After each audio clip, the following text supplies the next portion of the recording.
why aren't you using this money to help the community? Yeah, beanies when you're a little low on the hair, there's no other way to stay warm.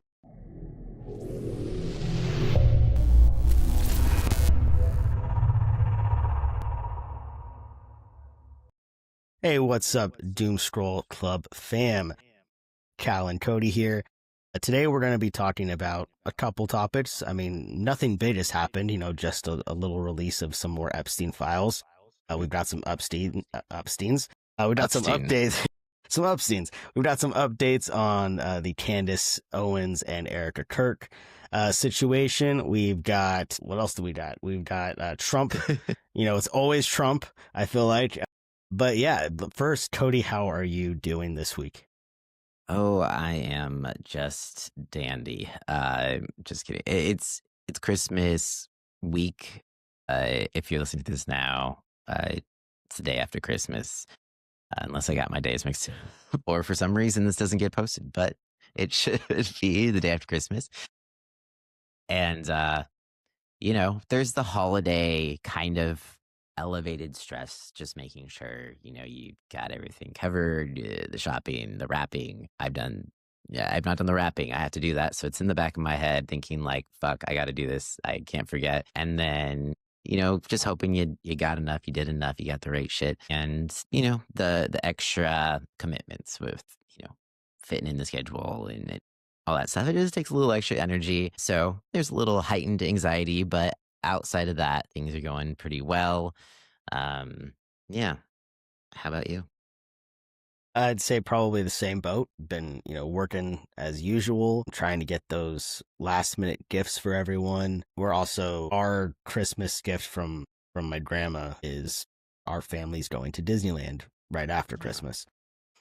So trying to get everything prepared for that. We had to find our normal person who watches our dogs is out of town, and the other person who would watch our dogs is my brother who's going on the trip. So we had to kind of scramble to find someone that, we felt safe being in our house and watching our dogs. So got that taken care of.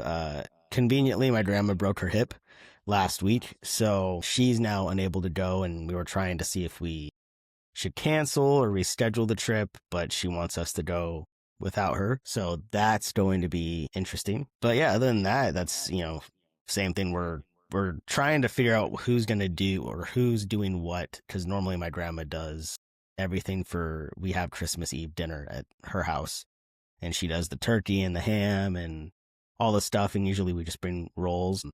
And this year she's not supposed to be cooking, but she's still cooking the turkey apparently. So I don't know how that's going to work with her with having two broken hips. I mean, hold on a second. How old is your grandma? God, she's like almost 80. Since she's like 70, 79. You have a very, your grandma's younger than my dad. My dad is 83, I think. Yeah. I'm like, how is your grandma still alive, for one? But also, how is your grandma not just alive? How is she like, cooking dinners and planning trips to Disneyland? She's someone who's been saying she's going to die since I was like a kid. So I think she's just convinced the universe that like, well, we can't kill her because she's expecting it. We have to wait till, but yeah, she's been through a lot. She's got emphysema, so she like has a hard time breathing. And then she was on like some medication. I think it was an inhaler with steroids that caused her skin to be super thin and fragile. So like if you just bump into her skin tears. So like she's just been through the ringer. And then I want to say 3-4 years ago, she fell and she broke one hip, and that was a long recovery. That was like 6 months. And then she just broke her other hip. So now she's got, rods and plates in, both hips now. So yeah, I'm glad she's okay. And, obviously she's not out of the woods yet, but it's definitely scary because you hear all those, stories or people talking about like when, an older person breaks their hip, that is kind of just downhill. Yeah. It's kind of scary, but, trying to be positive, and, she's lasted a lot longer than, we thought she was. like she was a car. Pretty much, yeah. She's got a lot more mileage than we thought she was gonna have. Her body's rusted, the paint's all torn off, but she's still reliable. She still shows up. Well, I mean, hey, good for her. And, next time you can, have her come along with her scooter so you can get on rides quicker, You know what? They took that away, so lame. So now yeah. what do people in wheelchairs and scooters do? They just wait like everyone else? Yeah, I think they get like one return time type thing. Yeah, because we've actually done that for probably the last 15, maybe 20 years because she's had health issues. So usually when we go with her, she's in a wheelchair. But people have learned how to scam the system by bringing a wheelchair and then being able to pass the line when they really don't have an issue, which I don't know what the percentage of scammers to real people there was, but there's definitely people that do it, Probably enough where they had to change the rules, essentially. Yeah, but it's bad to the point where like they also had accommodations before. It was similar to if you were in a wheelchair, but if you had like autism or certain like mental, I can't think of the word, but like if you had really bad anxiety and close quarters, like you could get a disability pass. So you could skip the line. And usually it was like, you don't just skip the line. Like you would get a return time and then you would, instead of waiting in the line, you could go do something else and then come back and go straight on. But they took that away too. And so it's been quite a big thing of controversy in the Disney world because you have people who are obviously disabled, like in wheelchairs, like can't function out, whatever, and they're being denied disability access because now you have to do an online or like a call interview with someone and try and plead your case why you should get the disability access. And it's not a medical professional. It's just some random person working for Disney in customer service who gets to approve or deny it. And so a lot of people are getting denied that really need it. And it's pretty sad. That's fucking wild. Like, I feel like maybe they could require a doctor's note. But yeah, even that is shitty. Yeah, they don't take doctor's notes either. That's lame. Yeah. Yeah. So I know there's Disney's actually getting sued because of that. So we'll see what, if anything changes. But yeah, it's been quite a big issue. Yeah, that's crazy. Well, I guess we'll see what happens there. Stay tuned for the Disney drama around the disabilities and getting fast passes. But that's what happens, folks, when people abuse the system. Everyone suffers. That's what when people abuse the system, but also when, corporations get a little too greedy. Yeah. True. I love Disney. I've grown up. That's probably like my favorite place to go. And one of the coolest things about Disney was they used to have the fast pass system. So you could go to a ride, you put in your ticket, and then you get a return time for later. So that way you can go wait in line at another one and then go straight into a fast pass line and try and get more rides in, right? Yeah. Now they charge you like an arm and a leg to do that. That used to be a free service.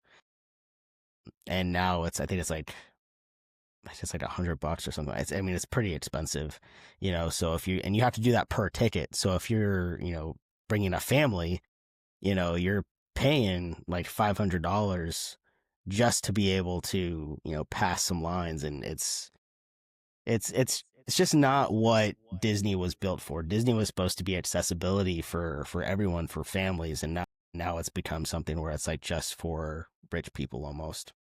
Yeah, it's gotten to be too expensive for middle class families. It was always expensive and it was always a treat.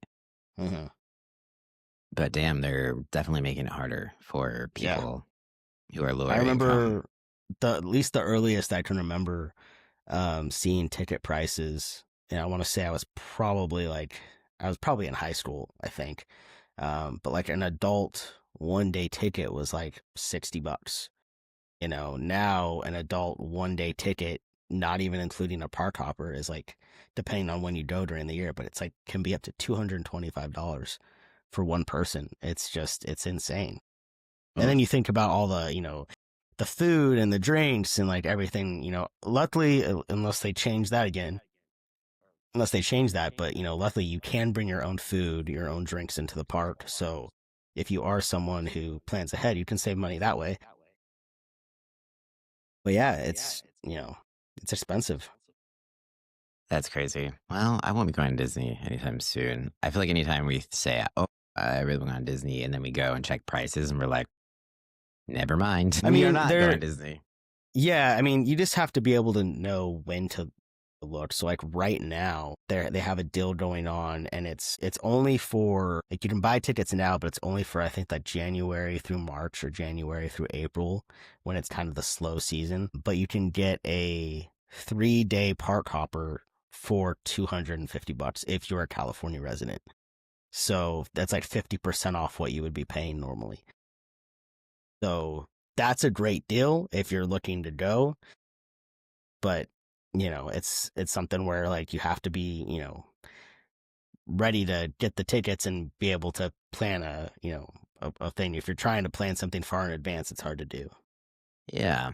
Well, maybe someday, someday. But anywho, should we jump in to our first topic, which has been basically exploding the past couple days, because it is, yeah.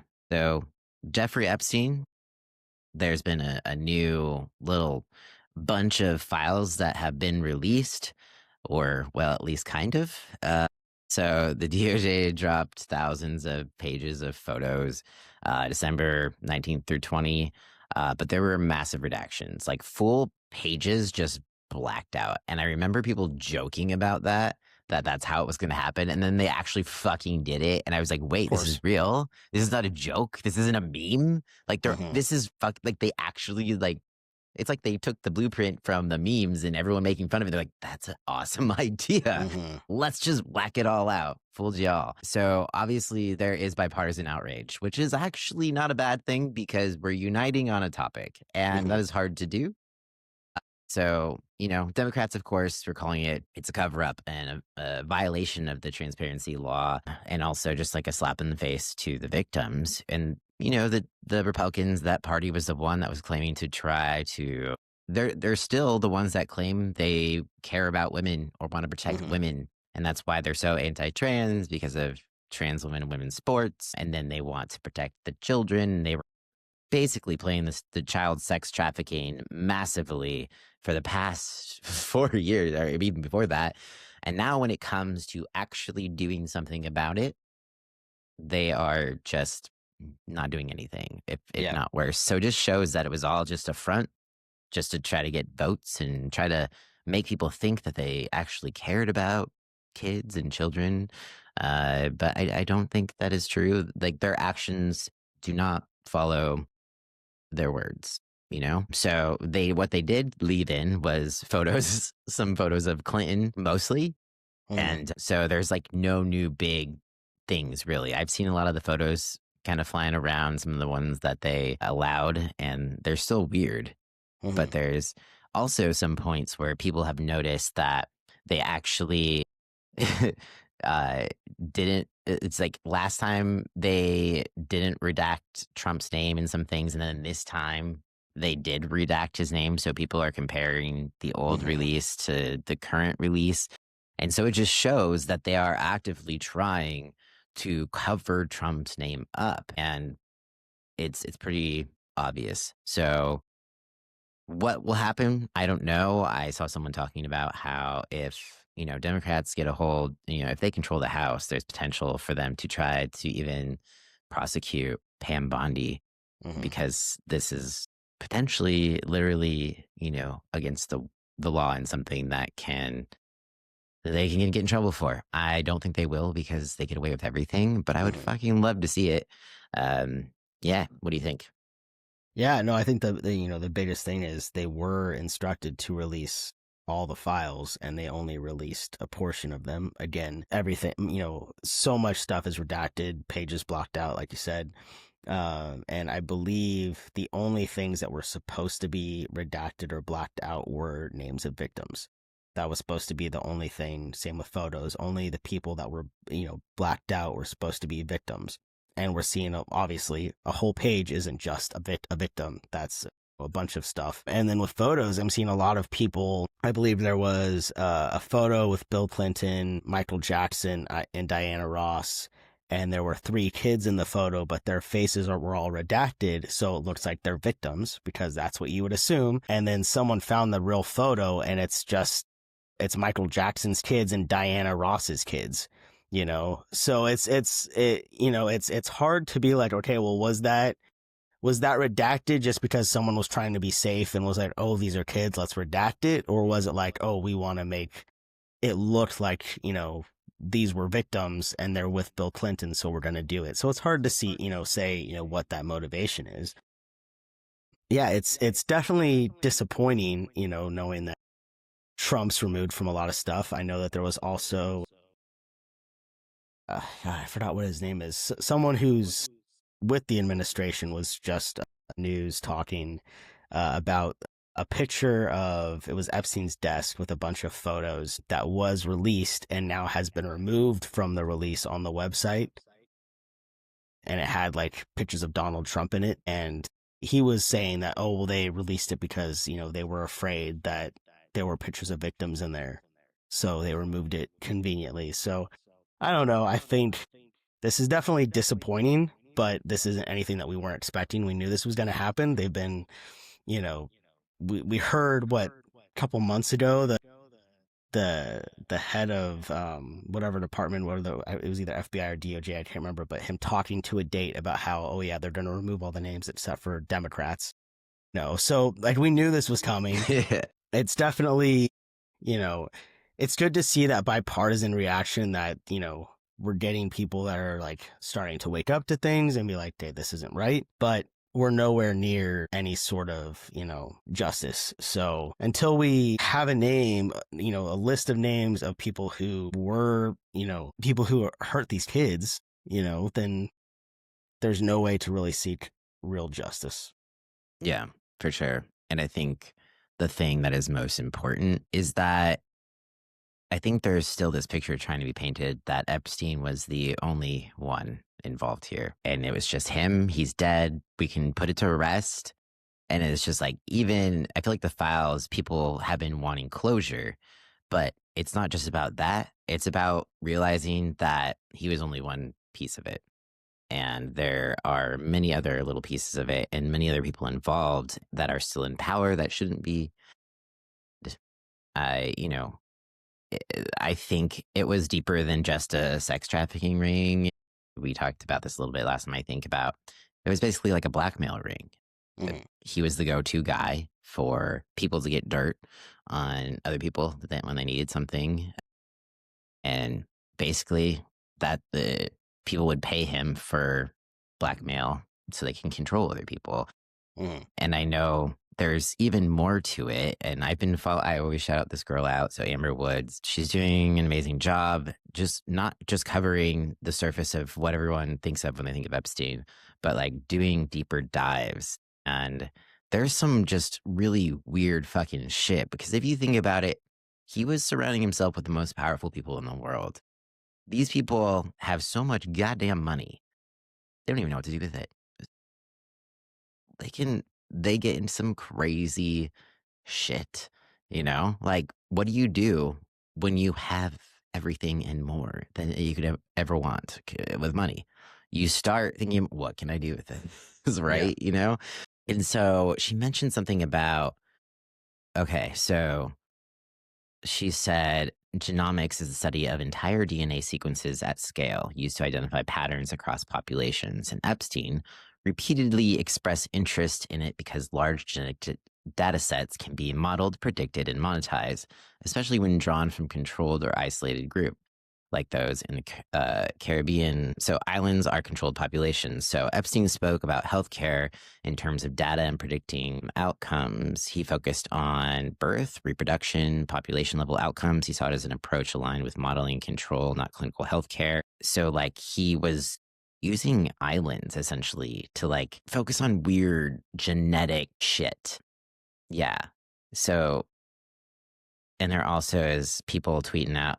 So Cenk, the guy from the Young Turks, It says, it turns out Epstein was in the middle of Iran-Contra. There was no civilians involved in that. There's absolutely no question Epstein was intelligence, either Mossad or CIA or both. Establishment and media ignoring this is so absurd that it makes you wonder who they're working for. So there's just like more and more evidence coming out that he was working for governments. And I think it's just literally governments paying him for blackmail because, the And sex having them trafficking. and having them look the other way, Right. Well, what blackmail works better than powerful people having sex with children, essentially, right? So they're like, go to Epstein, he'll help you out kind of situation. So that's where there's still so much deep diving that I could do, but obviously time restriction, but I need to dive into that even more. She's put out so much more that I haven't had an opportunity to really sort through. But Amber Woods is a great rabbit hole to go down. Again, if anyone wants to check her out on X. She's also on Substack and other stuff if you don't want to be on X. So you can subscribe to her there. But yeah, so it's interesting everything that is unfolding. And I'm feeling like this was definitely, I don't know. Do you think this is the nail in the coffin for Trump? Or do you think there's still going to be people that are like, he's the No, best? no, I feel like, MAGA is a cult, people are brainwashed, and there's going to be levels. There are going to be people who are, lower level MAGA people who, are going to wake up to it. Like, I think you're starting to see like Marjorie Taylor Greene, although probably some, her own reasons, but her, quote unquote, waking up to it is going to push some other people who might have been on the edge of it being like, oh yeah, this doesn't seem right, but the people that are really into it, they'll believe anything Trump says, they'll defend him till their dying breath, so I don't think that's going to change their thoughts. And as we're seeing with this administration, is they aren't catering to what they're being told to do. They've been told by judges, you're not allowed to do this, you're not allowed to do that, and they do it anyway. So, we're just kind of in that situation where like, yeah, stuff needs to happen, like he should be impeached, he shouldn't have been able to run in the first place. But, I would be really surprised if any consequences actually come out of this. Yeah. I would be pleasantly surprised, but yeah, I think, I have seen some of his base flip, but the other thing I'm seeing is, so they say they're done with Trump and they're like, I'm not, fuck Trump. I'm done with him. But they either say they're not going to vote next year, which, that's still helpful, but they're definitely not going to be voting for a Democrat. There's always going to be the ones that are like, just not going to vote. So that just makes it more important, for people to show up to actually vote. But I think midterms could be a turning point, but Republicans are really good at kind of doing a last minute switch. Hillary's emails, for example. So it's something that they like to throw in there in the last minute that can just flip the switch and make things go the other direction. But the trend has been favorable for Democrats as far as how midterms are going to go. But I feel like this is definitely something that's going to impact it. So I don't know what they're going to do. They've been creating distractions and all that shit along the way. But yeah, which one of the distractions is war. Should we just like go into that topic while we're here? Yeah, might as well. All right. So this was supposed to be like the last one we were going to talk about, but I feel like since we are kind of in this, so speaking of distractions, there's definitely some weird shit going on when it comes to Venezuela. We also just, shot back at Syria. But that's supposedly not to start shit, but I feel like any sort of movement starts shit. But with Venezuela, they're seizing oil tankers. There's been 28 plus strikes on drug boats, 100 plus killed, blockade threats. And it's just been, I feel like, one boat after another and seizing oil tankers. Like, what are we doing? Mm-hmm. And I know I think there's allies that are not happy about it or stoked about it. But I feel like, what is this? This is not something that was on anybody's radar going into this election, thinking, oh, we're going to go to war with Venezuela. It was like, what about the Ukraine war? What's going to happen with that? are we going to go to war with who else were we? Like, are we going to continue to bomb Gaza or help, fund that? And so, yeah, it's just, how is anyone happy with this? He's supposed to get the Nobel Peace Prize, and like he didn't get it. So he's like, fuck it, let's just bomb everything. I don't know. I mean, I think it's a good bully tactic. I think he's picking on a smaller country that probably isn't as strong with, military stuff. One, so that way he can say that we're in a war, so he can, push off elections or do stuff that's already been talked about. That's a good way to, kind of fuck up the whole system, right? Or to have an excuse to do that. But he's doing it with a country that can't really fight or defend themselves. So, it's definitely an unfair fight. What this could result though in is what this could result though in is other countries getting involved, like we've seen with Ukraine, right? Ukraine gets attacked by Russia, and other countries step in to try and help defend, whether that's supplying them with arms or neighborhood countries helping with military. We could see that too, and just putting us in a dangerous position. Sorry, I was like so much noise for a second, and my dog was barking. Yeah, I don't understand what is happening. I feel like we haven't. He said we were gonna stop the Ukraine war day one. It's almost been a year. We are not. No. So just, some more unfulfilled promises. And then this on top of it, I'm just kind of like, what are we doing? This is crazy. Yeah. And I mean, jumping back to like our conversation, I think it was last week, these are alleged drug boats too. Like there hasn't been, at least that I've seen, there hasn't been like undeniable proof that these were officially drug boats, or at least not all of them. But just the way we're handling it, like, even if these are drug boats, we have the capacity to seize a drug boat. If we can seize an oil tanker, we can seize a drug boat and arrest the people and then not let the drugs come in or be, exploded into our oceans, because that's, gonna help things. Right. It's just, I don't know. I hate everything about this. Yeah, nothing about it says like America knows what it's doing, and it's just trust us, just trust the process.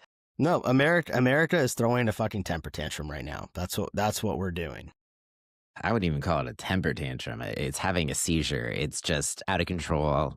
I don't even know. Yeah, so that's fun. We'll see. Which also, I mean, I guess we can kind of go backwards. That leaves us to.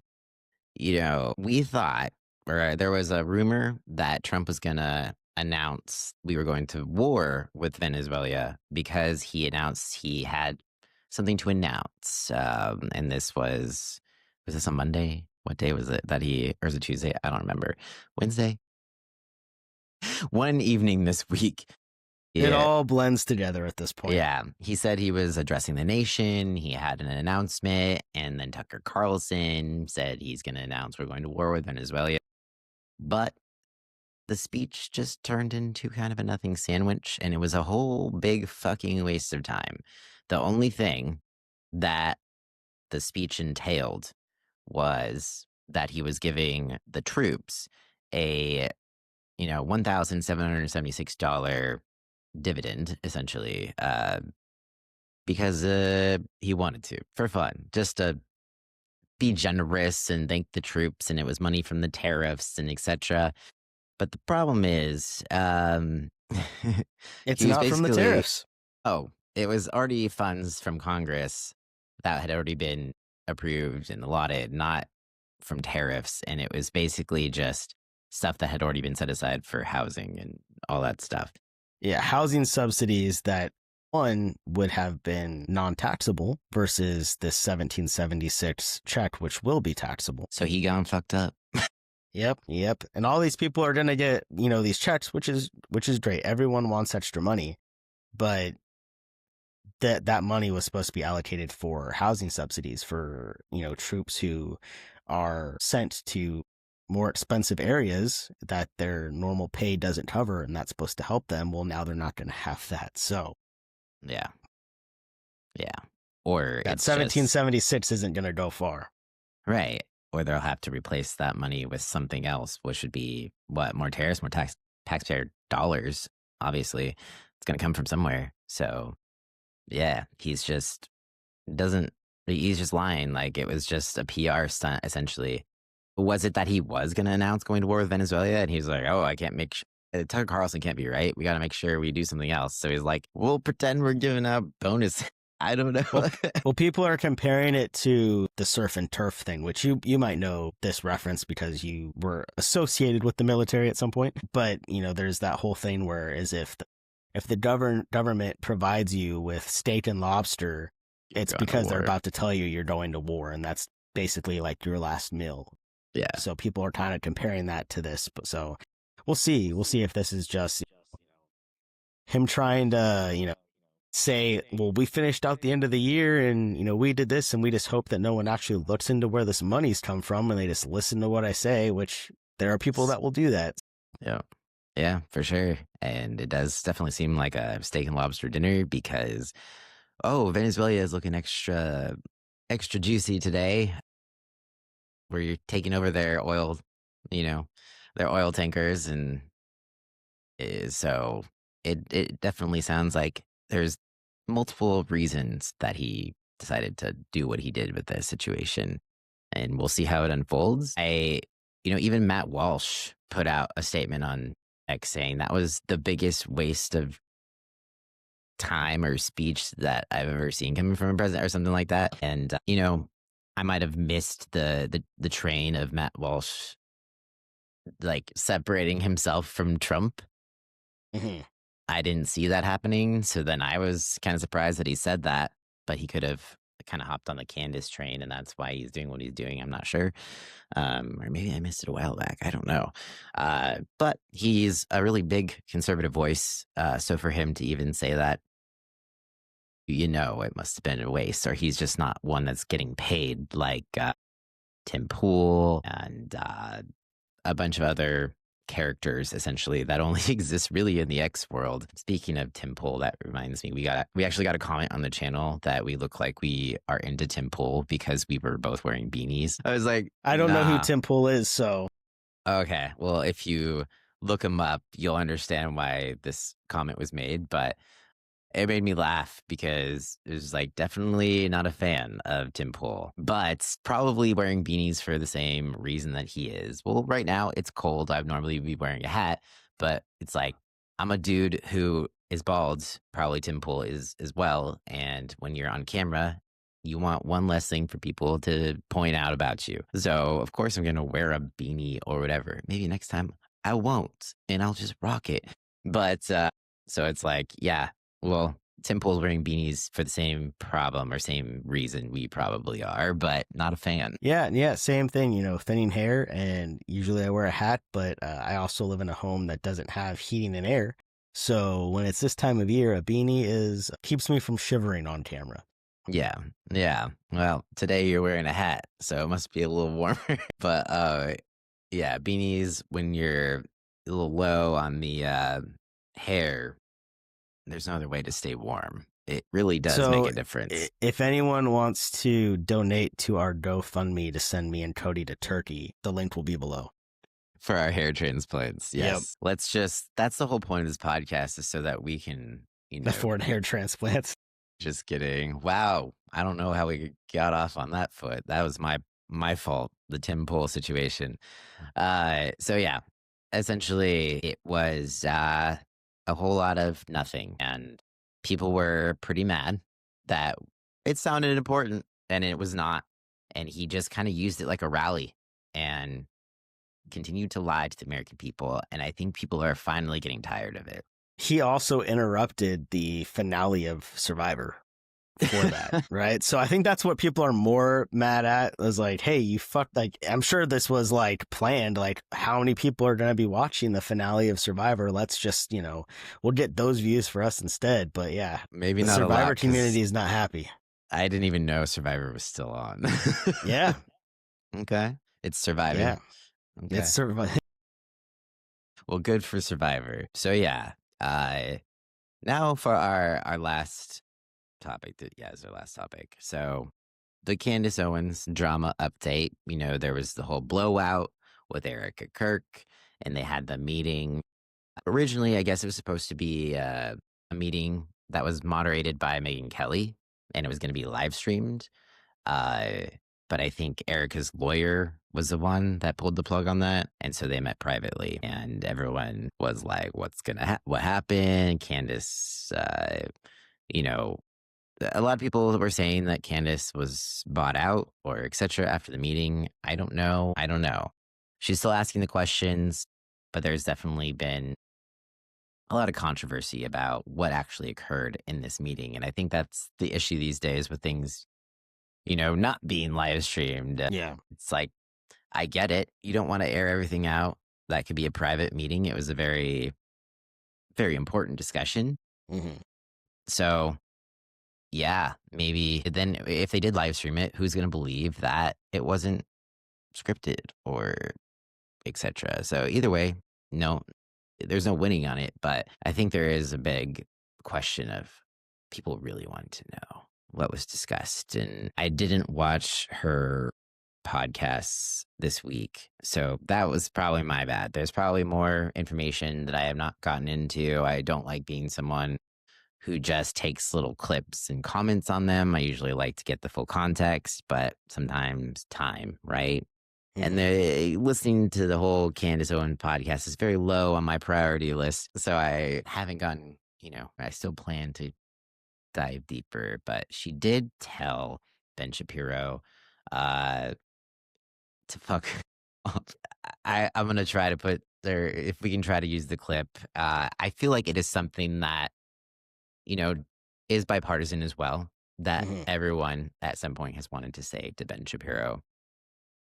And she said something along the lines of like, Ben Shapiro, like, fuck you, Ben Shapiro. And I don't want to say the word she said either. It's not politically kind. And the bleep horse that you came in on. So we'll play the clip. We'll let her say that shit. Mm-hmm. But it was interesting because I feel like everyone has collectively always wanted to say that to Ben Shapiro. Mm-hmm. It's a little conflicting when you have someone who you also agree on basically nothing with. That is a conservative talking point that has said a lot of fucking shitty things over the years.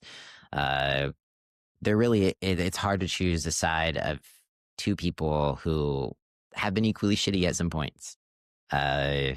But it's just like watching drama unfold. It still doesn't feel like real life. I don't know. What do you think Well, and about you've it also all? got, three of the kind of the biggest heads of the right side. You've got, Ben Shapiro, you've got Candace Owens, and you've got Tucker Carlson all kind of beefing, around all this stuff. So it's interesting to see all the infighting happening. Oh, yeah. It's very entertaining.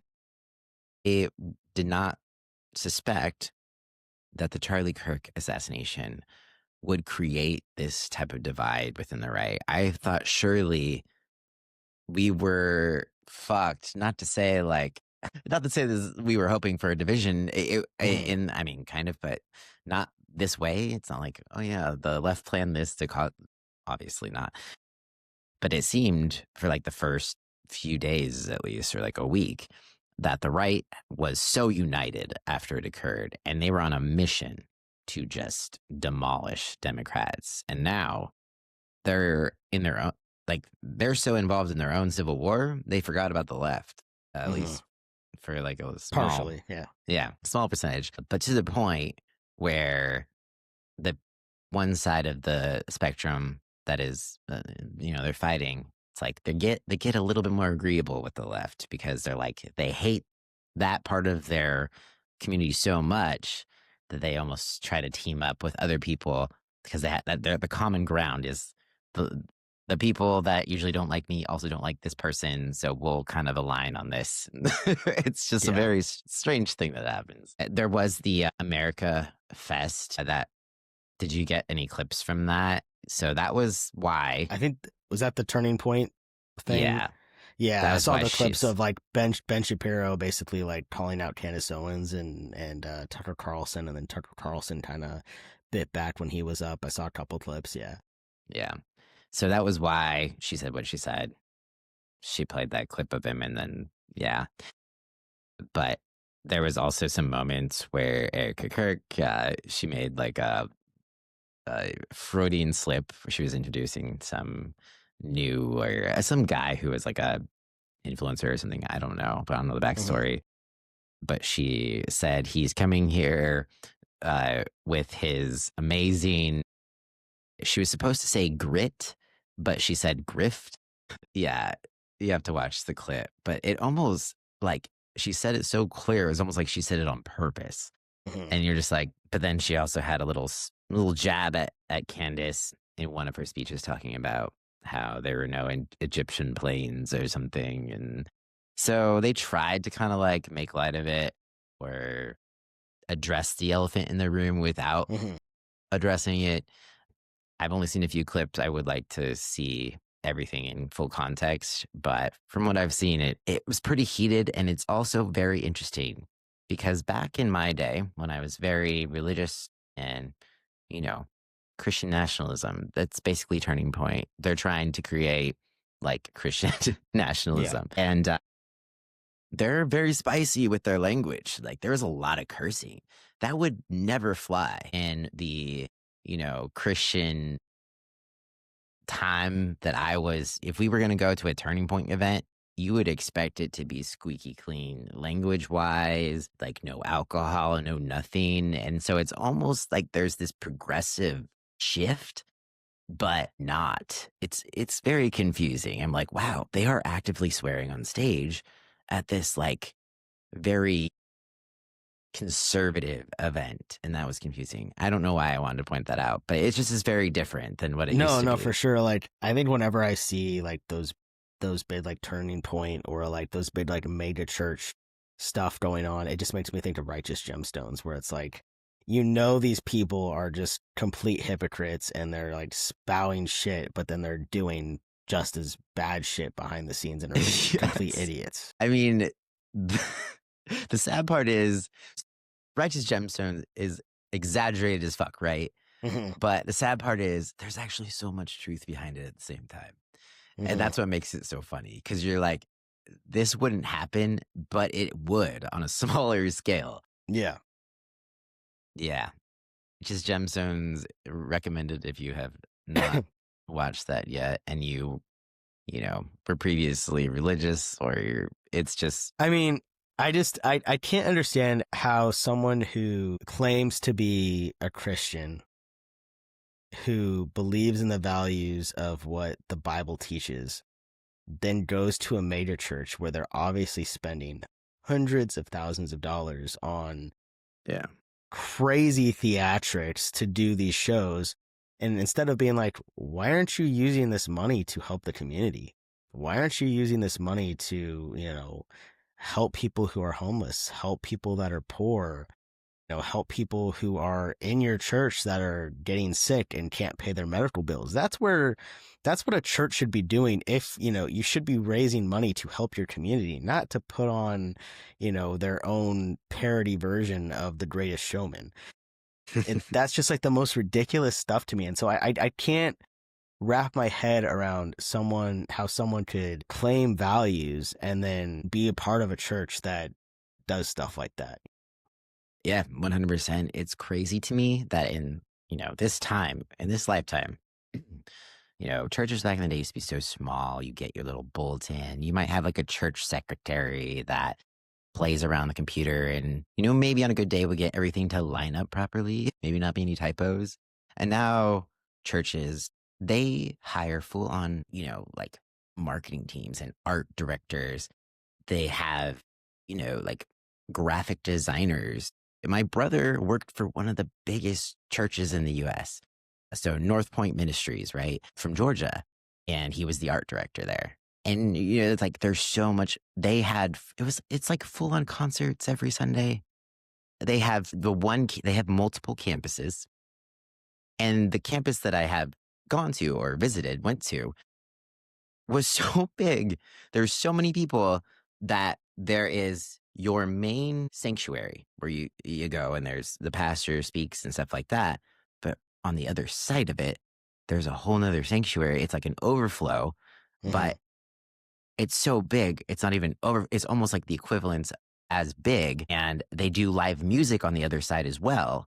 But the only difference is they put the pastor on the screen when the pastor Mm-hmm. comes on, but everything else is like a second church service happening at the same time on the other side. And it's just it's crazy. And then like the Yeah. kids section was like an amusement park. It felt crazy. And there's so much money, and you're thinking, how many people could this church help if this money was going to the community? Like, what Mm-hmm. churches were supposed to be built for? And they're just, using it to create these massive, massive businesses. Essentially, it's just another business, and they don't have Mm-hmm. to pay taxes on it. And there's a documentary on Amazon. I think it's like The Business of Religion or something along those lines. There's a couple of them. The most recent one I have not gotten through completely yet, but it dives into how fucked up it is, like how churches don't pay taxes or even need to report on where their money is going. Mm-hmm. And yeah, if we tax churches, it would solve so much of our problems, because they're not doing what they're supposed to do. There's a reason they're tax exempt. They're Mm-hmm. supposed to be putting their money into the community and helping people in need, but they're not doing it. They're just keeping it. So either we put more laws in place, like force churches to show us where their money is going, Mm-hmm. and have actual laws of like what is allowed, and like what is, have a limit. What is too much? Mm-hmm. At what point does a church need to get rid of some of its profit because it's just too much? Yeah, Or if you make over a certain threshold, then they should have to pay taxes. I agree. How hard is that to put a basically an income limit on a Mm-hmm. church? It's so corrupt. Money always corrupts things, and anyone would be just downright stupid to think that there wasn't corruption involved. Wherever there's money, there's going to be, corruption. So, yeah. How do we talk? Where do we? Oh, yeah, the religious turning point situation. I always do that. So, yeah, sorry. I'm passionate about this whole religious business thing because it just fucking infuriates me. The hypocritic, like the, Mm-hmm. the hypocrisy behind it all, like just fucking burns me on the inside. Yeah, absolutely. So it's interesting to see how conserv, I don't know, conservative people have evolved over the years. It's gotten a lot more angry, a lot less empathetic, and just a lot darker. There's this Yeah. dark energy when I think about Turning Point, when I think about Christian nationalism, and how do you remove that? I feel like they have done so much damage to the Christian faith. And I'm not rooting for Christianity, but it would be nice to not just automatically wonder what kind of Christian someone was if someone says they're a Christian.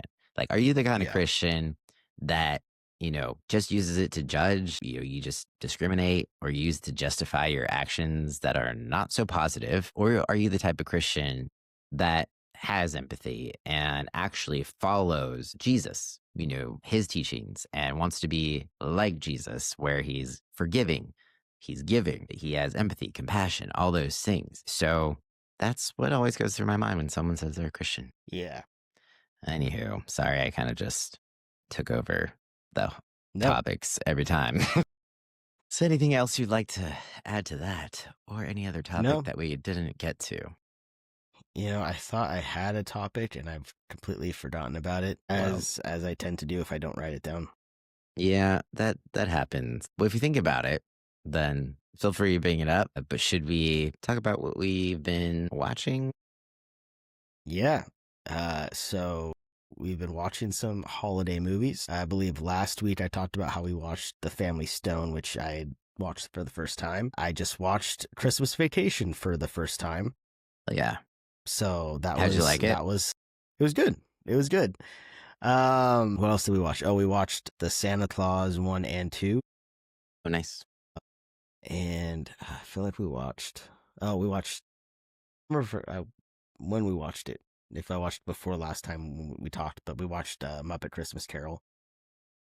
That's one of my favorites. Other than that, we've been watching The Mighty Nine, and the show on HBO called Heated Rivalry, which is about some hockey players, but they're like secretly gay. So that's been an interesting show to watch. Yeah, I think that's pretty much it in what we've been watching this last week. How about you? Yeah, so we recently watched The Santa Claus. That was our latest Christmas movie. Previously, it was Christmas Vacation. Still mostly watching Top Chef. So we'll just throw in a movie usually after you watch an episode of Top Chef. So The Santa Claus was the latest. I think we're going to move to Elf next. And yeah, there's a lot of good things coming out, though. I think I said this last time. But still some time. It's all coming out in January. So there's that. I feel like there's that 2 week dead zone. Once Christmas hits, you're just waiting Mm-hmm. for, you're in this purgatory of the new year. It's the last couple weeks of the year, and you're just kind of like, well, what are we doing? We're just waiting for the new year. So, yeah. I'm trying to think. Okay, so Christmas. Do you have any Christmas traditions that your family used to do, or that you love, or even ones that you wish you did that you've never done? Ooh. Well, right now, the tradition, which has kind of been the tradition since I was an adult, is we always have Christmas Eve at my grandma's. As a kid, we would have Christmas Eve at my grandma's. We would open up the presents from her. We have a Christmas Eve dinner. And then our house, my mom's house, we would have Christmas there. Now, as an adult, especially now being married, usually it's Christmas Eve with my grandma and my side of the family. And then Christmas Day is with my wife's side of the family. So that's very convenient because I know a lot of people have to choose between one or the other, and it just kind of, our traditions kind of fit. So no one's getting left out, which is nice. Yeah, I don't think there's really any other, we didn't do like, I see the kids now with the like Elf on the Shelf stuff. Yeah. And, my wife and I talked about like, if we have kids, we're like, oh, I'm not doing Elf on the Shelf. I think that's just absolutely stupid. I there's ways to put Christmas spirit into a kid and have that that belief in I almost said Jesus, that belief in Same thing. Santa Claus. No, have that belief in Santa Claus, or just that that feeling without like having to do this whole commercial stuff. And I think that's what I don't like about it, is I feel like it's becoming too commercial. You have to buy these dolls, you have to have them do things, and it's like, that's not what Christmas is about. Christmas is about spending time with family and appreciating each other and being thankful. And then yeah, you get gifts, but it's, I don't know, it's just the season of giving, right? Yeah. I don't know, what do you think about Elf on the Shelf? Yeah, not something we ever did. I mean, we got kids in the house now. It's not something we've ever even entertained or talked about. So yeah, not something we probably would really do. As far as, I feel so conflicted with like the Santa thing, when you grow up in a cult or like kind of religious, I don't always know. It feels very similar, with where you got beliefs and then you kind of feel like you'd be like lying to kids and stuff. And then you're like, well, it's not a big deal. You're overthinking it. Don't poo poo on it. It's just, and then you're just like, but it's so the parallels to like Christianity of like believing in something. And then there's like telling why someone should believe in Santa, or a kid should believe in Santa. And then it's like the same reason you should believe in Jesus. But then at some point you grow out of believing in Santa, but not the other one. Like, but when you're, I don't know. I know Des and I have had this conversation. It was like, it feels weird thinking that, trying to like lie to your kids, or like, how do you navigate that? And I think her kids are to the point where they don't believe it anymore, especially the older one, I think, stopped. It was just like, this doesn't make sense. This is dumb. But yeah, it's interesting how to approach that. But I guess I was thinking of that because I was thinking, like, how old was I when I stopped believing in Santa? How old were you? I don't even know. I don't know. I'd say probably like 7 or 8. Because I think around the time when my sister was born, which I was like 7, I think I didn't believe anymore, or I kind of was like, I know my mom's getting the gifts, but it wasn't something where it was like I felt betrayed or anything. It was just kind of like, okay, yeah, that makes sense, and I still had the spirit of Christmas and I still was excited. I do feel like as an adult, I've kind of lost that spirit, and it could just be, it's hard to tell if it's just, as you get older, you just kind of lose it, or if it's, just the world is so chaotic that, it's hard to, appreciate those moments anymore. But yeah, I would say probably like 7 or 8. Yeah, I can't remember specifically what age I was. But I remember getting like, or I was like suspicious or was doubting, and so I remember just telling my mom, "There's not any Santa, is there?" And I think maybe she was just annoyed, and she just was like, "No, yeah, there's not." I was Mm. like, "Okay," and then I was like, it was official. But it's funny to think of.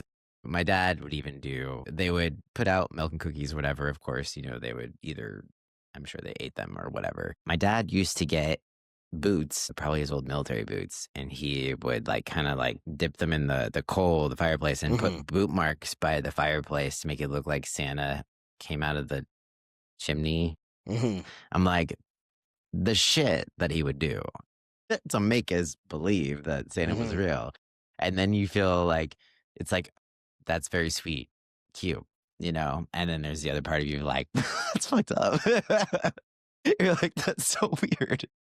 Well, it's also really hard too, because like one, you want your kid to feel the same experience that, you don't want a kid to go to school and they hear from, their classmates that, Santa visited them and, got them a gift, and they're just sitting there being like, why does Santa not love me? Yeah.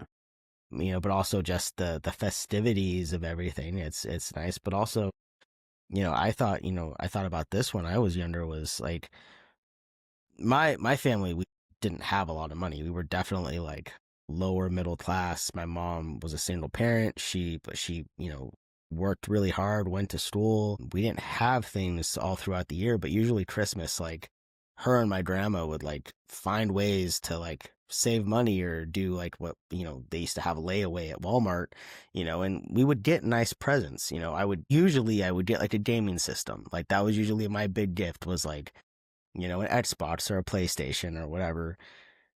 And that would usually be the Santa gift. The big Yeah. gift was always the Santa gift. And then you would like talk to your friends and like they didn't get something like that extravagant. And then I think that's probably when I started realizing that like maybe Santa's not real, because why are the presents not, an even, level, so, Yeah. but yeah, Yeah. it's definitely a hard, I feel bad for people who just don't celebrate, whether it's, different religious or whatever backgrounds, because that's got to be really hard having a kid go through that. And, you know, especially, like the US, where Christmas is a big part, and not celebrating that and having to navigate those waters. Yeah. Yeah. I guess another conflicting point would be, I grew up a Christian, went to a Christian school. So Santa was actually something we didn't talk about at school. It wasn't a thing, it was a bad thing, which, if you've ever watched the movie Saved, there's actually a part Mm-hmm. where it's Christmas time. And then on the bathroom stall, it says Santa equals Satan. That was the vibe around Santa and how we felt about it. It was like this, if you if your parents did the Santa thing, it was kind of this like, just don't talk about it at school. It's Mm-hmm. almost like your parents are rebelling against the beliefs of the school by still doing Mm-hmm. the Santa thing, because it's always up to the parents at the end of the day if they think it's harmless and their choice. So my parents were the ones that still incorporated the Santa, theory, Santa theme. Mm-hmm. But, of course, there was still but that's not what it's about. It's about Jesus and his Mm-hmm. birthday and him being born. And that was the reason. Basically, we were taught that Santa was a distraction from the real meaning of Christmas. And it was something that people who didn't believe in God made up. Um, and so you always want a manger scene. You don't want a Santa sleigh, Hmm. Uh, so it's strange how many different conflicting feelings you can have about fucking, just Santa, just Christmas, just a Yeah. holiday, and how many different ways there are to look at it. And I think sometimes I think today, like, if I had the choice, how would I approach that with my kids? And Hmm. I don't know, because you think about, you could teach the, overall what Santa represents, which is giving, right? Having a generous spirit, I guess, and then also the whole like being nice, Hmm. not you know naughty or nice, right? It helps keep kids in line to a certain extent. Got Santa on speed dial. I'm calling him right now. I've Yeah, heard that so exactly. many times. Like, you're not getting any presents if you don't go to bed. So it's like, okay. But as far as how, I feel like I wouldn't want to ruin it for them, because I feel like there is some joy that is brought by the belief and just the magic and the imagination that it brings and allows kids to have. I think that is valuable, and I think it's fun. So I wouldn't want to take that from my kids. But I also don't see anything wrong with potentially, you know, still presenting Santa in a certain way of like, yeah, he's not real as in a real person, but the spirit of him is real, and it's something that we follow, and that's what we celebrate with Christmas is, you know, working hard and giving to others and just celebration, So that's how I would be like, yeah, there's nothing wrong with talking about it that way if that's how you want to approach it, and not, potentially lie to your kids when they're having doubts or whatever. And then still have a good experience and a good Christmas and make it about giving and family and all that. But yeah, I don't know. It's a hard call. There's there's pros and cons to each. Trying to look up what the pagan equivalent to Christmas is. I think that's where Santa came from. That's what I think so. St. Nicholas. Winter solstice. Yeah. They always say like it's a pagan holiday. Yeah. So let's see, which is the 20th to the 23rd. And it celebrates the winter solstice, the longest night of the year, and the return of the sun as the days begin to grow longer.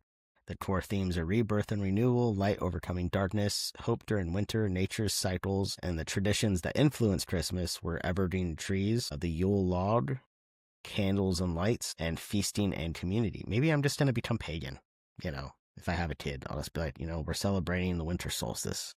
Fuck Santa. I mean, doesn't sound very harmful. It can't hurt. Right? Celebrate the winter solstice. Yeah.